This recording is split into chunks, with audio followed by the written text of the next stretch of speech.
দেশের বিভিন্ন স্থানের সভা সমাবেশ মানববন্ধন সহ নানা ঘটনার আরও খবর জানাচ্ছেন লামিয়া তানজিন মাহমুদ।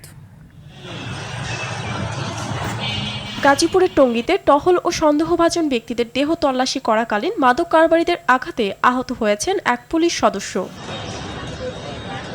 ব্রাহ্মণবাড়িয়ার তিতাস ফিল্ডে গভীর অনুসন্ধান কূপ খননের কাজ উদ্বোধন করেছে পেট্রোবাংলার আওতাধীন দেশের সর্ববৃহৎ প্রাকৃতিক গ্যাস উৎপাদনকারী প্রতিষ্ঠান Bangladesh gas fields company limited. নবনিযুক্ত উপাচার্যের মতবিনিময় সভায় ছাত্র রাজনীতি নিষিদ্ধ করা না করা নিয়ে সাধারণ শিক্ষার্থী ও ছাত্রদলপন্থী শিক্ষার্থীদের মধ্যে তুমুল বাকবিতণ্ডার ঘটনা ঘটেছে যশোর বিজ্ঞান ও প্রযুক্তি বিশ্ববিদ্যালয়ে। এডিস মশার প্রজনন স্থল হোক ধ্বংস, অপরিচ্ছন্ন স্থান হোক পরিচ্ছন্ন স্লোগানে পরিচ্ছন্নতা অভিযান পরিচালনা করে জয়পুরহাট পৌরসভা ও বিডি ক্লিন নামক স্বেচ্ছাসেবী সংগঠন।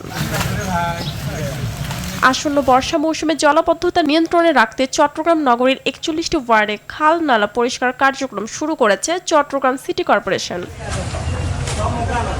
চট্টগ্রামের সিআরবি এলাকায় হাসপাতাল স্থাপনের প্রকল্প পুনরুজ্জীবিত করার উদ্যোগের খবরে ফের আন্দোলনের ডাক দিয়েছেন সচেতন নাগরিক ও পরিবেশবাদীরা।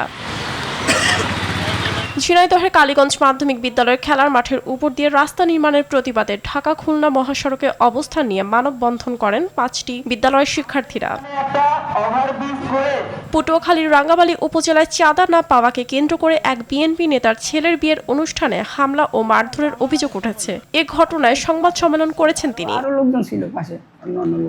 ঢাকা শরীয়তপুর মহাসড়কের ভূমি অধিগ্রহণ সংক্রান্ত দীর্ঘদিনের জটিলতা নিরসনে সরেজমিনে পরিদর্শন করেছেন ঢাকার অতিরিক্ত বিভাগীয় কমিশনার মোহাম্মদ আজমল হোসেন। নরসিংদীতে অনুষ্ঠিত হয়েছে চেম্বার অব কমার্স অ্যান্ড ইন্ডাস্ট্রির বার্ষিক সাধারণ সভা ২০২৫।